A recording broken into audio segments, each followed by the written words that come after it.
बिस्मिल्लाहिर्रहमानिर्रहीम। अस्सलाम वालेकुम प्यारे व्यूअर्स, आप देख रहे हैं यूट्यूब चैनल और मैं हूं हकीम शहबाज अहमद ख़ान बलोच। उम्मीद है आप खैरियत से होंगे। आज एक नई रेमेडी के साथ आपकी खिदमत में हाज़िर हूं। आज बात होगी आर्टिकेरिया पे, यानी कि छपाकी पे, धप्पड़ पे, पत्ती उछलना पे। ये एक ही मरज़ है और इसके मुख्तलिफ़ नाम है, यानी कि आर्टिकेरिया, पत्ती उछलना, धप्पड़ वगैरह इसको कहते हैं। तो ये एक जल्दी मरज़ है कि जिससे जिस्म पे रेड कलर के जो हैं स्पॉट से दायरे से बन जाते हैं और जल्द जो है ऊपर को उठ जाती है और सुर्ख रंग की ये होती हैं। ये छोटे छोटे भी होते हैं और बड़े बड़े भी और पूरे जिस्म पे ये निकल आते हैं और इससे ख़ारिश बहुत ज़्यादा होती है। ये एक एलर्जी की किस्म है। एलर्जी बहुत सी वजूहात की वजह से एलर्जी हो जाती है। डस्ट की वजह से भी एलर्जी हो जाती है, परफ्यूम की वजह से भी एलर्जी हो जाती है। बाज़ का मेडिसिन के कुछ अज्जा ऐसे होते हैं जिसकी वजह से भी एलर्जी हो जाती है।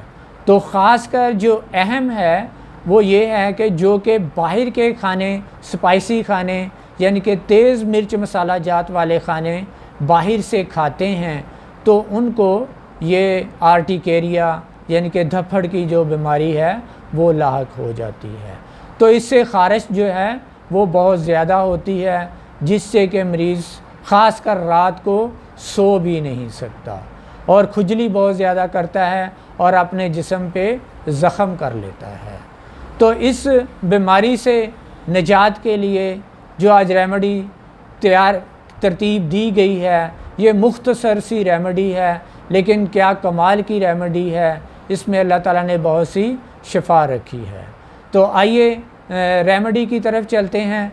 रेमेडी की तरफ जाने से पहले मेरी वीडियो को लाइक कीजिए और मेरे चैनल को सब्सक्राइब कर लें और सबसे अहम अपनी कीमती राय से कमेंट्स बॉक्स में कमेंट्स भी कीजिए और मेरी वीडियो अच्छी लगे तो शेयर भी कीजिए।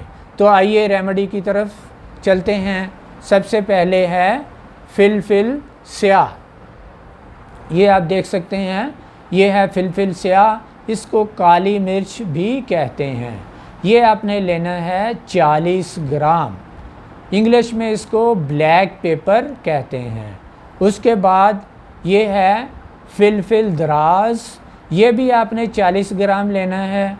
इसको मगा भी कहते हैं और इंग्लिश में लॉन्ग पेपर कहते हैं। उसके बाद तीसरे नंबर पर है नर कचूर। ये आप देख सकते हैं, बहुत ही आला चीज़ है और देखने में खुशक हल्दी की तरह भी लगती है। तो नर कचूर भी आपने 40 ग्राम ही लेनी है और इंग्लिश में इसको लॉन्ग ज़ेडोरी कहते हैं। और चौथे नंबर पर है जल नीम, जो कि एक कमाल की जड़ी बूटी है। आपने ये चारों अद्वियात लेके तो आपने ग्राइंड कर लेनी है। ग्राइंड करने के बाद आपने शहद की मदद के साथ आपने इसकी गोलियां बनानी है। तो गोलियां जो है चने से डबल साइज़ पे रखनी है। तो जब ये खुशक हो जाए तो फिर इसको आपने इस्तेमाल करना है। लेकिन जो कि ज़्यादा स्पाइसी खाने और बाहर के खाने खाते हैं और बदहज़मी का शिकार रहते हैं, उनको चाहिए कि वो पहले एक बार अपना पेट जो है वो साफ़ कर लें। तो पेट साफ़ करने के लिए आप जो है रोगन अरेंड यानी कि कस्टर्ड ऑयल की 2 बड़ी चम्मच रात को सोते वक्त दूध के साथ जो है ले लें। इससे आपका पेट जो है सुबह को साफ़ हो जाएगा। उसके बाद जो है आप खाना वगैरह खा के, तो ये जो आपने गोली बनाई है इसकी एक गोली सुबह और एक गोली शाम आपने दूध के साथ लेनी है। और स्पेशली जो है धप्पड़ के जो मरीज़ हैं, आर्टिकेरिया के जो मरीज़ हैं, वो तेज़ मिर्च मसाला जात और बाहर के खानों से परहेज़ करें। ख़ासकर आजकल जो शवारमा वगैरह चल रहे हैं इससे भी परहेज़ करें, तो इंशाअल्लाह ताला आप देखेंगे कि आप इस मूज़ी मरज़ से, जो कि तकलीफ़ दे मरज़ है, इससे ख़ारिश जो है बहुत ज़्यादा होती है। तो इंशाअल्लाह जैसे ही आप ये मेडिसिन शुरू करेंगे, इसकी गोलियां आप शुरू करेंगे, तो ख़ारिश से भी निजात होगी और धप्पड़ से भी आपको निजात मिलेगी। धप्पड़ जो है ये एक जिल्द है, जिल्द की बीमारी है जो जिल्द पे सुर्ख रंग के दायरे से बन जाते हैं मुख्तलिफ़ अशकाल के, और ये छोटे भी होते हैं और बड़े भी, और पीठ पे जो है ये बड़े बड़े भी बन जाते हैं।